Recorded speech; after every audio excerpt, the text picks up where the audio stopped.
გამარჯობა ძვირფასო ტელემაყურებლებო. ეთერშია გადაცემა ნაცნობი სახეები. ჩვენი დღევანდელი გადაცემის სტუმარი გახლავთ ცნობილი ადამიანი, ბატონი ანზორ გვაძაბია ოჯახურ გარემოში. ბლიც ანკეტა. ზოდიაქოს ნიშანი ვერძი, საყვარელი ქალაქი გორი. ცხოვრების მიზანი, სიკეთის კეთება, სანუკვარი ოცნება, მსახიობობა, საყვარელი მწერლები, დოსტოევსკი, ილია და ვაჟა, მისაბაძი პიროვნება, ლილი იოსელიანი, საყვარელი ფრაზე, რომელსაც ხშირად იმეორებს. კოცნით გეხვევით თქვენი პაპა ანზორი. ბიოგრაფიული შტრიხები. ანზორ გვაძაბია დაიბადა 1927 წლის 15 აპრილს. მამა მეორე მსოფლიო ომში დაიღუპა. ბავშვი დედამ ნინო ბუჩუკურმა და ბებომ ეფემიამ გაზარდეს. 8 კლასის დამთავრების შემდეგ ჩაირიცხა თბილისის კულტ-საგანმანათლებლო სასწავლების თეატრალურ განყოფილებაზე, რომლის დამთავრებისთანავე იწყებს მუშაობას ფოთის დრამატულ თეატრში 1958 წელს. 1962 წელს ბატონმა ანზორმა დატოვა ფოთი და მუშაობას იწყებს გრიბოედოვის სახელობის რუსულ დრამატულ თეატრში. აქ განასახიერა საინტერესო როლები: ჭაბუკი, დათვი, ჩვეულებრივი სასწაული, გურამ შელია, ეზოში ავი ძაღლია, ვეფხია გაბიდაური. გავიხსენოთ ჩვენი ახალგაზრდობა და სხვა. 1967 წელს ლილი იოსელიანმა ბატონი ანზორი გორში მოიწვია. გორის თეატრში ანზორ გვაძაბიას პირველი როლი იყო ვლადიმერ ულიანოვი სპექტაკლში ოჯახი. ანა ფრანკის დღიურში კი ითამაშა მედია ჯაფარიძესთან ერთად პიტერ ვარდანის როლი. იგი ამავდროულად პედაგოგიურ მოღვაწეობასაც ეწეოდა. დაარსდა საბალეტო ჯგუფი, ხელმძღვანელობდა მოსწავლეთა ინგლისურ თეატრს. 1963 წელს კი ჩაირიცხა თეატრალურ ინსტიტუტში, რომლის დამთავრების შემდეგ გორის თეატრს დაუბრუნდა. როგორც რეჟისორი. გორში მისი სარეჟისორო სპექტაკლები იყო ჩარლის დედა, ძალად ექიმი, დედაჩემის საყვარელი ვალსი, წითელქუდა და ასე შემდეგ. ნიჭიერ რეჟისორს, მსახიობსა და ქორეოგრაფს ჩვენ თავის საკუთარ ბინაში შევხვდით. ჩვენთან საუბარმა თავისი წარსული მოგონებებით დაიწყო. ბათუმში ღამე მამი და სტუდენტი იყო და მეცადი მეუღლე და ისროლეს კენჭი ხუმრობით ქუჩიდან. გადახეს წივირკივილი შეშინებულებმა მეგობრებმა და მე დილას გავიღვიძე ვეღარ მეტყველებდი შიშისგან.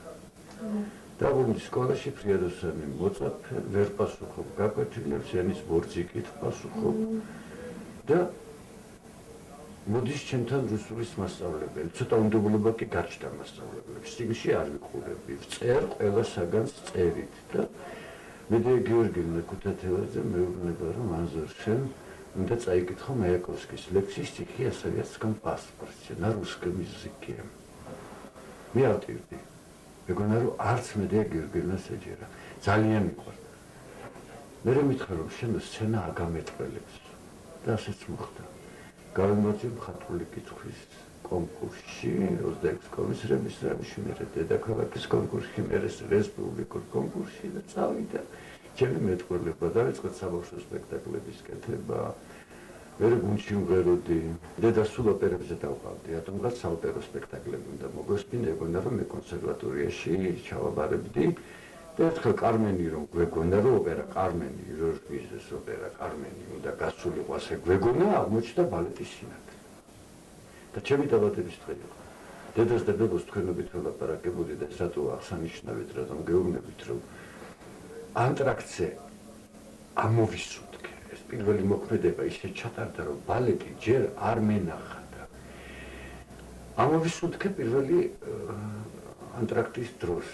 დედამ შემიყვანა ბუფეტში, გამიხსნა შამპანური, შეავსო პრუჟერები, მომიჭახუნა და მითხრა დღეიდან მე და შენ მეგობრები ვართ, შენახარ უკვე ოჯახში კაცი, მაგრამ მე ეს ხო საოცრება იყო, დედა საოცარი, გარეგნობითაც, სულითაც, თუ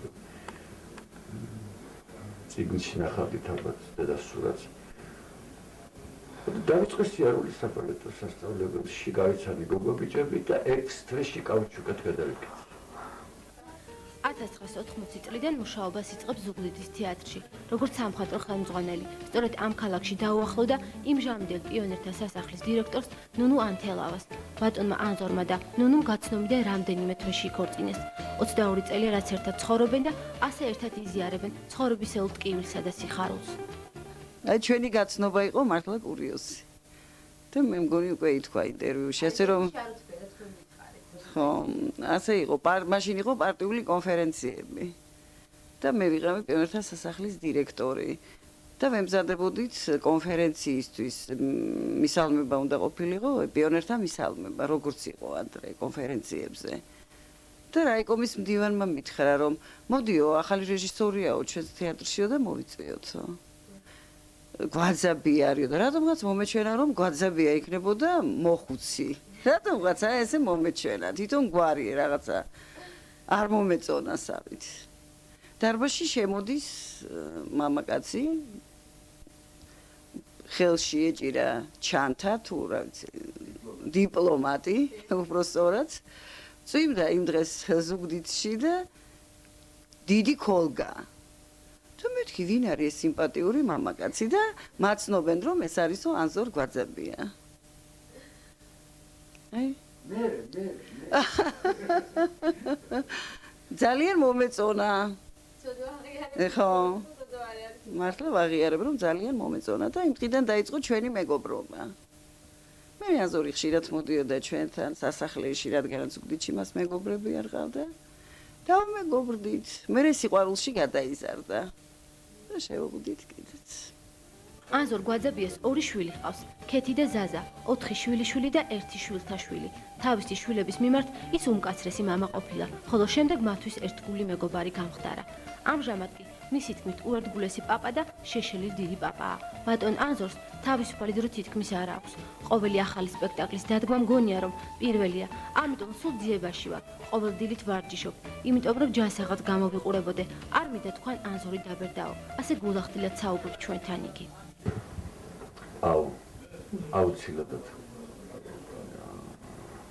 მთელი ორგანიზმით იყო მიცემული თეატრზე უნდა მიეძღვნა მთლიანად როგორც სულით დღე და ღამე ფიქრში ძიებაში რა თქმა უნდა ძიებაში და წიგნი აუცილებელი მომენტია კითხვა და ძიება რომელი ავტორიც არ უნდა იყოს რომელი ავტორიც არ უნდა შეხვდეს ხელოვანს მე ჩემ თავზე მაქვს უფლება რომ თქვა რომ მე არ შემიძლია რომ ისე თქვა დგამ პოლიკარპე კაკაბაძის პიესას და მე თავიდან კიდევ ერთხელ არ წავიკითხო მის შესახებ ყველაფერი მის ეპოქაზე და ისეთად წარდგა მსახიობის წინაშე და მსახიობის ისეთი სათუთი ორგანიზმია რომ ის უნდა გიყვარდეს მთელი სულით უნდა გიყვარდეს მსახიობი რომ შექმნა ის პროდუქცია რომელსაც ქვია სპექტაკლი და სპექტაკლამდე მას მოფერება უნდა აი დღეს ბრძანდებოდით თეატრში და ნახეთ როგორი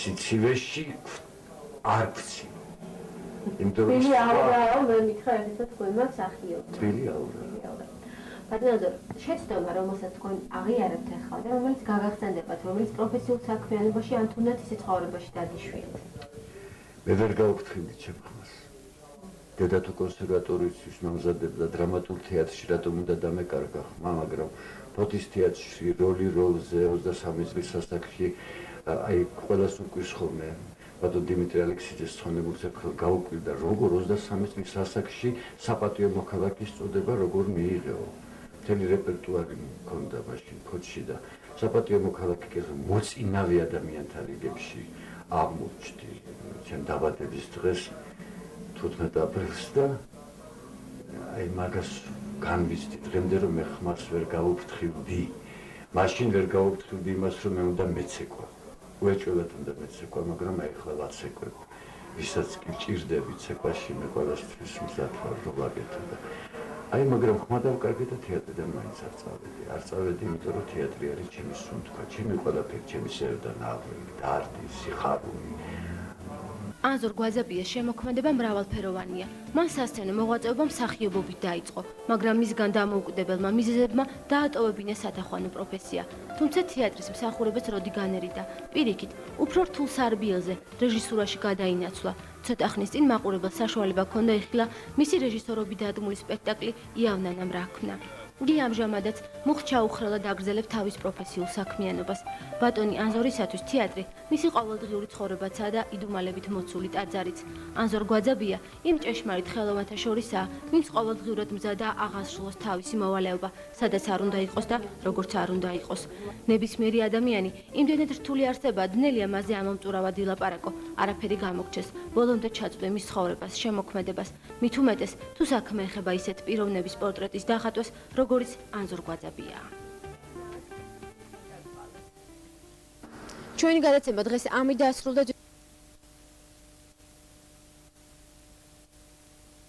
ძირფასო ტელემაყურებლებო, ჩვენ ერთ კვირაში კვლავ შევხვდებით ერთმანეთს და ისე თქვენთვის საინტერესო ნაცნობ სახეს წარმოგიდგენთ ოჯახურ გარემოში. დიდი მადლობა ყურადღებისათვის, კარგად ბრძანდებოდეთ.